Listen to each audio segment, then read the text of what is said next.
Hi everyone, what I have here is a 2015 Cube Acid 27.5. This is an extra small frame, or 14-inch frame, which kind of influences the way it looks.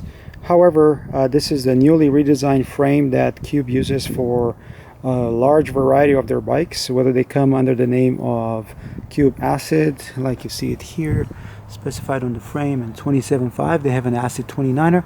But they also have Cube Aim, Cube Attention, the SL versions. The only difference between them being the parts used to build them up. They all use this same frame. So let me take a closer look, and I'm going to try and concentrate on the frame as much as I can. Cube frames were redesigned in 2015, and you can see here this one says ready for race, competition line. And when it comes to the build, there's a few things that I had to keep in mind. First of all, these have a straight headsets here, so a straight steerer. This is 1 1/8. The headset angle, the head angle is about 69 degrees for this one, so quite aggressive for what is considered to be more of a cross-country type of bike. I did like the idea of the internally routed cables, and you can see them around here. Starting from the top, very similar to what the standard Acid comes with. I picked Shimano Brakes. However, these are 615s. They're speccing the cheaper Trail M506, I believe. So this is the M615, and I have a Razor bar, which is a carbon bar. In this case, 700 millimeter. The standard is 680.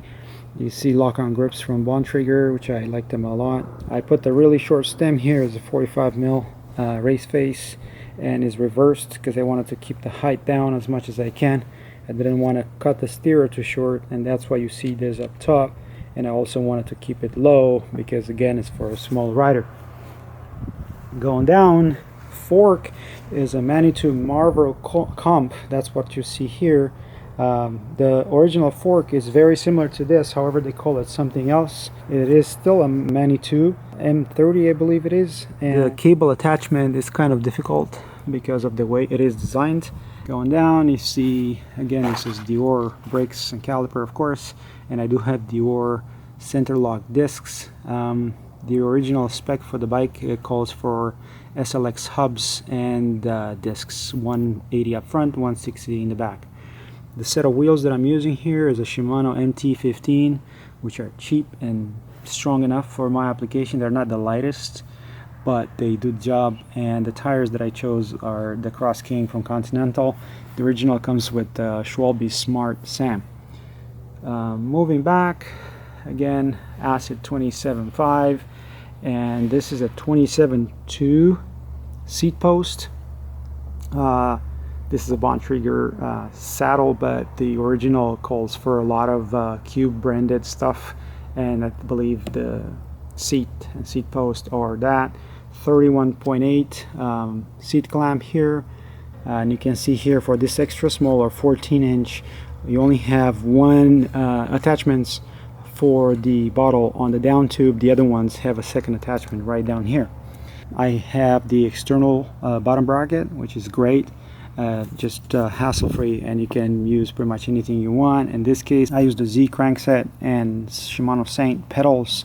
The original comes with Dior Drivetrain, pretty much everything, and includes some aluminum pedals of some sort. See the branding here. You can see the fancy attachment of the caliper here inside of the triangle. And as I mentioned, I have here 160 millimeter disc, which is a Dior as well. Looking on the other side, the first thing you're going to notice here is the absence of my cable for the front derailleur, because I don't have one. As you see here is a 10-speed Z shifter. This is set up as a 1x10, and you can see an absolute black 32 tooth, so that varies between 30 and 34. And this is built as a 10-speed again, but it's built as a kind of a hybrid. You can see a 10-speed cassette here is an XT with a 16 tooth from an 1132, and with the 42 sprocket from 1UP, so it's an extended range cassette. What you see down here is an M8000, so that's an 11-speed shifter. that actually works great in this kind of combination because of the way it's built. The original Cube Acid comes with the drivetrain, and the one thing that I was surprised to find out was that it doesn't come with a clutch derailleur, even though it's an XT, so that's a bummer. This is a direct mount, so if you're looking carefully here, you're missing what's called a B-link, which is commonly found on other derailleurs or the standard ones. This is QR, so 135 spacing. This is quick release, standard quick release. Frame is fairly light. It comes to 1.85 kilograms. The chain stays are 427 millimeters, fairly short. Looking at the frame from the other side, you can see the tabs here for your hoses that are on just one side. If you look carefully here, you're gonna see there's a film that comes attached from the factory just to protect the down tube. Rear derailleur, you can see I used an extra zip tie here just to keep the cable close to the frame. But one thing that I don't like about these bikes, and they're all the same, is you can see the cable exposed here. This is the rear derailleur. Front derailleur would be here, so you feed it from the bottom. This is how they implement their internally routed cabling. They go in up top, right up there, and they ride through all the way to this bottom opening. This is quite common for road bikes, but this is not a road bike, and it is exposed to the elements, so I don't really like that. Another new technology that they claim that they involved is multi-layer wet paint. You can see here it scratches fairly easily though. Yeah, I can see it's multi-layer, but it doesn't seem to be too scratch resistant. But all in all, these bikes are, I think, great for cross-country or an aggressive cross-country configuration. I hope you guys found this useful. If you have any questions, let me know below, and until next time, thanks for watching.